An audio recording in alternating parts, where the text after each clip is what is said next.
years. So I have to give Eric like a few minutes Sure. to tell him your story about how you left Hawaii, Okay. So ended up in Europe. I got a weird life story. and then ended up in Mexico, and that's where I met him. So the In a bar. 2 years before I met him, I thought your story is just like Yeah, so like crazy. I'm from Canada originally, but I left when I was like 4, so I don't really count. And then I lived in California for like 10 years, and then I lived in like Hawaii for like 10 years, and then I eventually I got deported from America. Long story. And ended up in Asia for a long time, and Latin America for a long time, and then I was in Canada for a bit. And then I went to Hawaii in 2020 in January, okay? Right before COVID started, they were announcing some weird shit. I was like, I got to get out of here. And so I got to Hawaii. They immediately like locked the world down, and I was like, perfect. Yeah, Anyway, so I like, agree. things were going Hawaii, great for me. There was no tourists in Hawaii. I was having a good time. And then my dad starts dying, and he's in Malta. And I was like, man, there's nothing I can do about that. Like, he's far. Like, nah. And some random dude I haven't talked to in 10 years called me. And he's like, hey, man, I heard your dad's dying. I'll buy you a ticket. And I was like, ah, shit, I have to go. Like, you know. And so I get on a plane, and I go to Malta. And I'm like the only guy in the plane, only guy in the airport. Very weird, surreal experience. What month was that? This was July 2020. June 2020. So this is like, you know, very Peak lockdowns. Peak lockdowns. Yeah. And nobody on the plane. Like, it's very strange. Anyway, so I get there, and you know, we got to deal with this, and like he dies, and we got to deal with the body. We want to burn him and leave, and they're like, sorry, we don't do that. That's against our religion. And I was like, okay. What's the religion in Malta? They're just weird Catholics. And they're very Like Orthodox? no, not Orthodox, just like super Catholic. Okay. And they don't believe in burning bodies. And they're like, listen, like we just passed a law to allow it, but we don't have an oven. And I was like, okay. So it's like physically impossible for you to deal with this.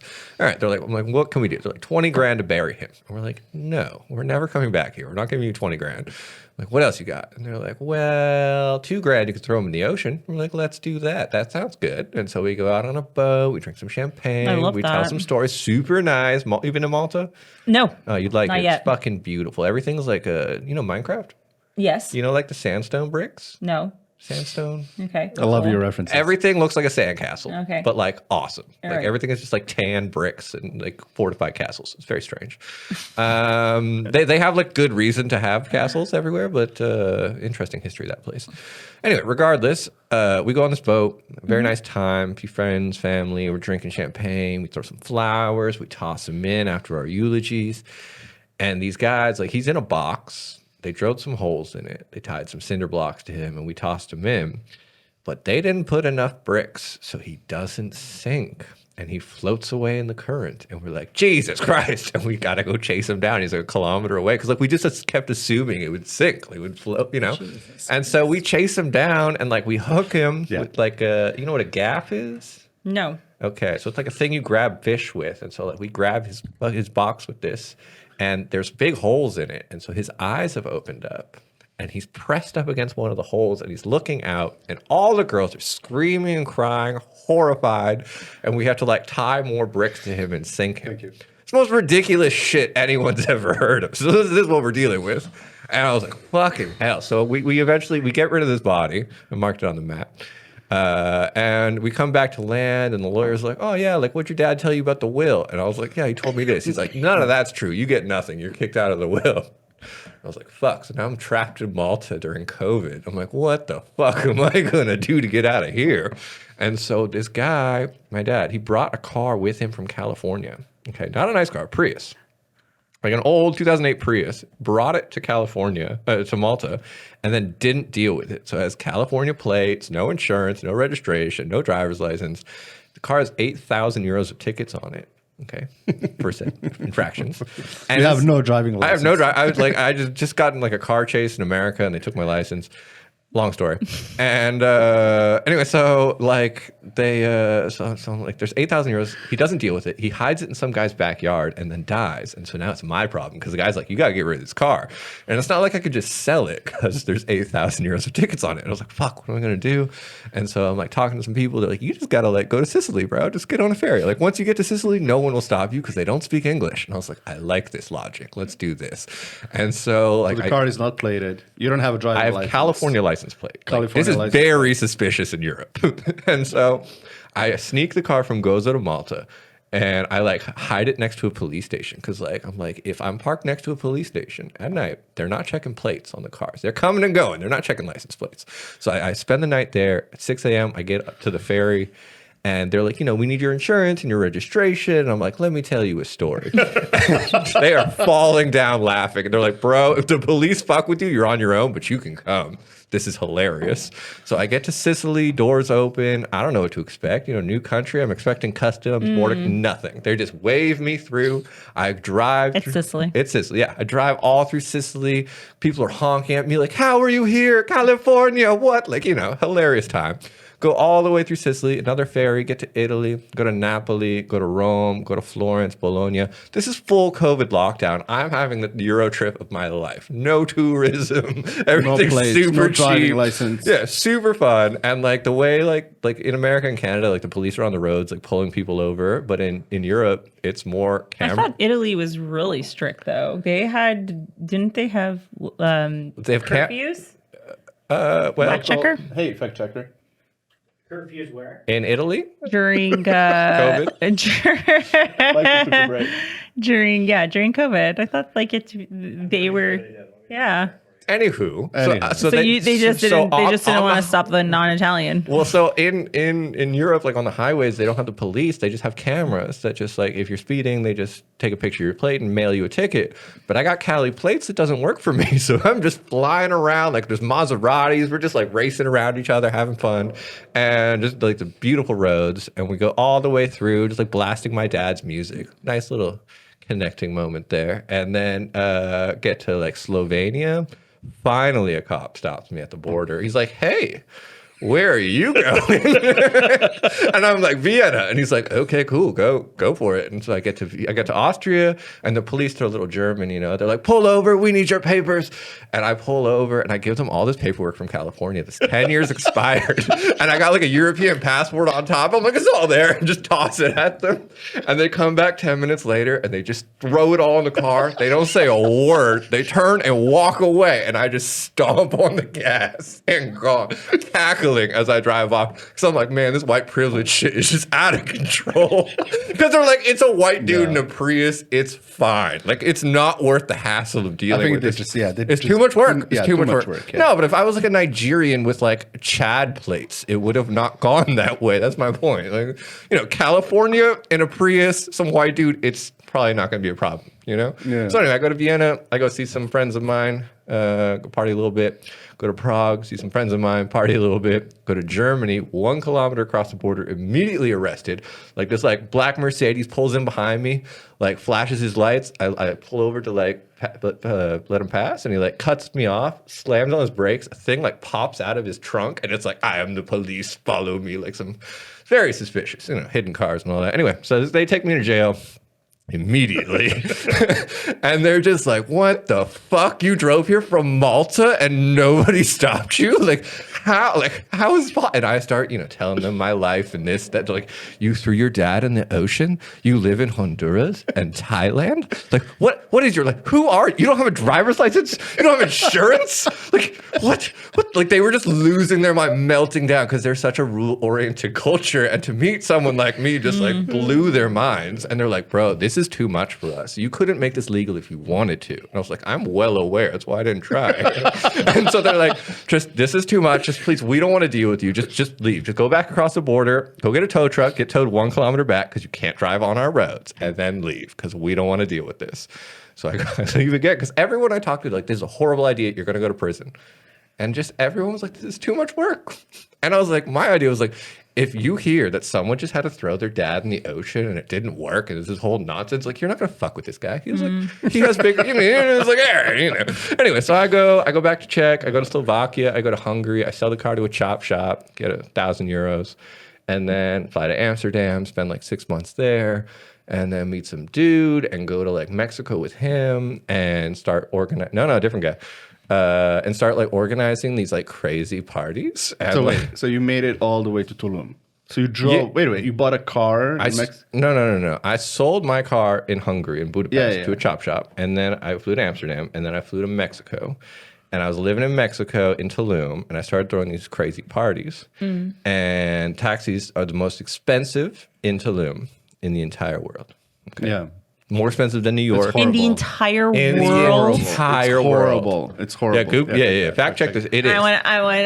She's gonna double check. Yeah. Sorry, because I mean, again, Tokyo, Yeah. Sure. and but taxi drivers there like wear white It gloves. is really expensive though. And these are like the worst taxi drivers you've ever Spectacularly had. abusive. Yeah. It's like $50 for like a kilometer. Like it's bad. crazy. Anyway, so this was like really cutting into my profits. So I bought a truck because I couldn't deal with this. What profits? So, because So I was this running- entire story, you Okay. haven't talked about working once. Oh no, I'm not an expat. No, I'm not, not a worker, a digital nomad. Digital nomad at all. Yeah. He's more of an adventurer. I'm a finesser, whatever. Entrepreneur. Oh, yeah, sure. Anyway, Anyway, so he's in Tulum. I'm in and Tulum. He's running. I start throwing these after crazy illegal parties. on the beach on boats. Yeah.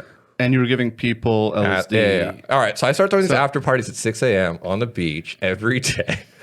Because I found this like weird window where like the police and the mafia were just not on their shit from like 6 a.m. to 9 a.m. And I was just found the loophole. I was hustling. And so like I met these guys because like they invited me out fishing at 6 in the morning, and like I hatched a plan because I knew I was going to a party the night before and brought some hot girls and the DJs. And like we had this awesome morning where the sun was coming up and there's Mayan ruins in the background. And do you know what a thermocline is? Thermocline? Yes. CLINE? No. So it's this thing like in the water where you go down and it gets colder. It's pretty standard. Okay, cool. This place is a reverse thermocline because of those underwater caves we were talking about, the freshwater. Yeah, so the deeper you go, the warmer it gets. And this fucks with you. And so if you're in the water at dawn, the water feels warm because it's about the difference between the air and the water. Yeah, anyway, so you are coming off a party, MDMA, whatever, acid, having a nice time, get on a boat. You're kind of cold. The sun's coming up. You jump in the water. It's super warm. You swim down. It gets warmer. Then we're swimming with these giant stingrays and fish, and we're fishing, and we're like, we're having a time. Okay. Right. And So you found the business model. From Yeah, I like found- 6 to 9 a.m. yeah. Roughly. And Yeah, so like scuba these diving guys with- were like, yo, we want to do a business with you, Eric. And I was like, this is great. This is the best day of my life. And this costs nothing. And everyone's like, this is something. And so we started doing this. And so I started throwing these crazy parties on the beach, 6 a.m., like fire dancers, DJs, drummers. And then at 7 a.m., I give everyone LSD and put them on boats and take them snorkeling. So basically, you brought the that moonlight party The full from moon party from Thailand. Yeah. But it's to the dawn. Mexico I did some sunrise at the dawn. shit. Yeah, there you go. And it All was right. fucking Innovating. sick. And so I was doing this for months. And then the police were after me and the mafia were after me. And it was a shit show. It was like, I did definitely lose a lot of money in this endeavor. You're wrong about the taxes, though. They weren't- What's the most expensive taxi in the world? Well, it looks like Geneva. Okay. Yeah, which does not surprise did you me. type Tulum in the thing? Tulum, most expensive taxi? And is it number 2? Like, It's up there. Okay. Up there. Yeah. It's expensive, but like Switzerland, London, New York. more expensive. Okay. What about Tokyo? Just curious. Of course. Tokyo's my yardstick. It's on the list. It's like number 5 on the list. Yeah, Okay, it is fine. very high. All right. So cartels came to see you. Yeah. All right. So like, Thanks. I had this like crazy encounter, and like these guys called me, and they're like, a white car is gonna come pick you up. Like random number should calls. And it's like, don't move. A white car is gonna come get in the car. And I was like, all right, well. Okay then, so I'm gonna get in this car because like you try to hide from this type of shit. Anyway, so like get to this like mansion, and these guys are like, they're like walking up like 3 or 4 floors of stairs, And I'm like, am I gonna die right now? And I was like, nah, vibe's not right. Like straight fucking like a lunatic. And I go up there and these guys are like, Eric, like we've heard so much about you. You are the craziest white person we've ever met. Like you can do whatever you want in Mexico. And I was like, cool, I plan to. And they're like, but listen, like we want like $100,000. And I was like, yeah, I don't have $100,000. Like I don't have shit, bro. Like I came down here with like $300. Like I've just been hustling. And so anyway, this goes on, and then like I obviously didn't give them $100,000, and so then they're like, well, let's just send the police after him to rob him. But like I grew up in America, and like dealing with American police and dealing with Mexican police is kind of like a joke. And so I'm just running circles around these guys like for months. This goes on and on and on, and they send SWAT teams after me. They're sending guys to try to arrest me. You still haven't met yet. No. We met like a year later. Yeah. And like they keep trying to fuck with me, and they keep trying to rob me, and they keep trying. They didn't get shit from me. It was ridiculous, like just bullshit luck constantly. But even then, like sometimes like they would catch me dead to rights, and I would just talk shit and get away with it. And like, oh, it was ridiculous. Like one time I drop everyone off. We're all on the boats. We're having a good time. People call me. I'm trying to go pick them up. I'm super fucked up. I'm on like a bunch of ecstasy and acid and like really high. Get back in my truck. I had the cops follow one of my decoy guys. They go to the wrong spot. Wow. And like they roll up on my buddy, and he's like, where's the party? And he's like, I don't know what you're talking about. I'm just here by myself watching the sunrise. Like, no. And then they leave, and then I'm driving my truck, and I almost hit them with my truck. And I'm like, fuck. And I have like $1,000 of drugs in my pocket that I haven't paid for. And I'm like pulling the drugs out and sticking them in the visor. And the cops pull me over, and they're like, you're drunk, you're throwing parties, we're going to impound your truck, we're putting you in jail. And I was like, me? Drunk? I'm not drunk. Because I wasn't drunk. I was just really high. And I'm just like so high. And like, they're like, get out, like you're throwing parties. I was like, parties? What are you talking about? And like the back of my truck is nothing but speakers and coolers and beer and like nothing but party. I'm like, party? What do you mean? They're like, what's all this, bro? And I was like, oh, I need this for a fishing trip. We're going fishing. Like we need beer for fishing, pescado. And I'm just fucking with these guys. And they're like, get out of the car. We're going to search you. We're going to search the truck. And I like jump out. I'm like, search me, search the truck. I ain't got shit. And because I was so like confident about them not finding anything, they didn't search very hard, and they didn't find anything. And then they're like, all right, give us money. I was like, I don't have any money. I got some money at the house. You want to come to the house? Let's go to the house. And they're like, we'll see you next time. And then they let me go. And I was like, bro, what the fuck? And my friend was there. He's like, fuck you, Eric. I hate you. You get away with everything. You're way too lucky, man. Way too lucky. I really can't. Anyways, long story short. Anyway, long story short, eventually, like we start throwing parties in hotels and shit. And one of my buddies like accidentally leads me into a trap and kind of like vets these people, and then like they were not vetted. And so these people call me. Vetted them for what? Being like trustworthy individuals. No, but for what? They were cartel. They were cartel. Anyway, there was a bunch of like cartels in Tulum, and they were fighting amongst each other for control. There was like a little war going on. A lot of buildings getting torched. A lot of people getting shot. Came across a few of those. It was a crazy time, man. You don't know. During COVID, to Tulum. Tulum was crazy. So not attractive. No. I was in the seedy underbelly. People don't see this shit. But anyway, like I've never seen any of that. Like sometimes like people didn't pay protection. They'd show up with machine guns and like light the bar up, like kill tourists. It was wild. Anyway, so I was doing like a pub crawl, and some people got shot like right in front of us. It was crazy. Anyway, regardless, these guys were like, Eric, come over. We want to talk about the party tomorrow. The party last night went great. You know, blah, blah, blah. Michael's here. Come by. And so like my buddy's there, so I think it's fine. And so I go there. And they just beat the shit out of us with guns. And they're just like, who the fuck are you? Who do you work for? And I'm like, me? Nobody. I just like throwing parties. Like, I don't know what you're talking about. And they beat the shit out of us for hours. They broke your ribs? They broke my ribs. They broke my skull. They beat me with like 2 hours with a gun. And like 6 guys just beat the shit out of us. And they're like after a few hours, they realized like I didn't work for anyone. I was just some dumb white guy that likes throwing parties. Like that's it. Like they thought I was working for some other cartel. They didn't know who I was. And this went on and on and on. And eventually, they were just like, "Give us $10,000." And like, they've been beating me for hours. There's blood all over the walls, everywhere. And I just started laughing at them, like full, like dying laughing, because I was like, "I don't have any money. Like, what the fuck?" And just like went on and on and on. And they're just like, "Oh no, this is a crazy person." Like, because like they put a gun to my head, and I just like didn't care. And they're just like, "This is not normal white behavior. Like, we're used to this. You put gun, you get money. This is normal." And they're just like, "Why isn't it working?" Anyway, so it was a strange moment because like, you know, So then you had to leave Tulum. yeah. They're like, "No more parties, leave town." And I was like, "Cool, I'll go to Playa." And they're like, "No, don't go to Playa, leave the state." I was like, "Fine, I'll leave the state."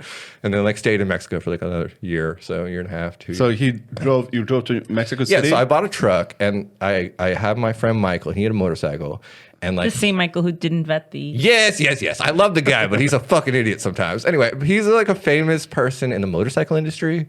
I shouldn't say industry. Motorcycle, like biker gang world. Scene, Yeah. And so like, Anyways, long story short. hear me out. It's interesting. And so like this guy gets like connections with like biker gangs, and we get like a weird fucking biker gang escort all the way across the country, all the way to Mexico City. So it's like me, random white dude, with like a convoy of bikers in my truck. And it was just a weird ass surreal experience. And then we get to Mexico City, and these like bikers give us like safe house. It was nice. Anyway, I stayed there for a while, and then eventually went to Puerto Escondido for a while, and then came Right, back. that's where we talked about. Yeah, that. and then came back to Playa del Carmen, met him, and then moved to Bacalar for a while. And Which then was the he island? came to visit me. No, it's not an island. It's a lagoon, A lagoon, south okay. of Quintana Roo. And to be clear, in all of this time, you were hustling, but you were never working. Oh, I didn't work at all. He doesn't work. I do work. Eric but this doesn't work. ti- I don't believe you work. That time, I used to work a lot more, but from COVID, I got extraordinarily lucky. Don't say it. All right, I'm not going to say it, but it was great. I had a great time. And so, anyway, so whatever. for a long time, I did whatever I had to do. But for many, like 10 years, I worked in scuba diving, which is not much money. I do construction. I do what I have to do. Sometimes He's a great scuba diver. That's You haven't dove with me once. You have no idea. well from the stories and Yeah, videos yeah, and stuff. yeah, I assume I that's- am yeah, quite yeah. good, but that's regardless. Yeah, and here he is in Montreal now. Yeah, there's no water around. We're on an island. But Yeah. I know, but it's like not my type of water.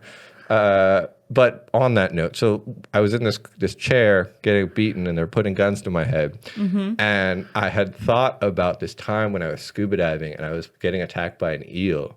And like I realized that like this eel can kill me, but I know he's blind. But I know if I behave poorly, he's gonna attack me. Like he's gonna get me, and it's like a really bad death. Like getting killed by an eel underwater, fucking awful. Does death. it like electrocute No, you? no. It's just like bite you know to death? like Alien with the double jaw. Yeah, They yeah. inspired from these things. They have two sets of jaws, and they'll Okay. bite and rip chunks out of Yeah, you, yeah. and they'll just like pull chunks out of you and rip you apart and like break your arms. It's not pleasant, and you're drowning the whole time.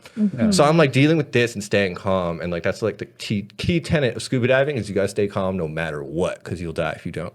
Okay. And so I'm in this situation, and like they're beating me. I was like, all right, you just gotta stay calm. That helps. Like don't be afraid. So your scuba diving experience saved your life. In a You were way. getting beat up by cartels. Yeah. Okay. And so like they put the gun to my head, and I was like, well, that's a really easy death. Like I won't even hear anything. I won't feel Yeah, anything. yeah. It's super chill.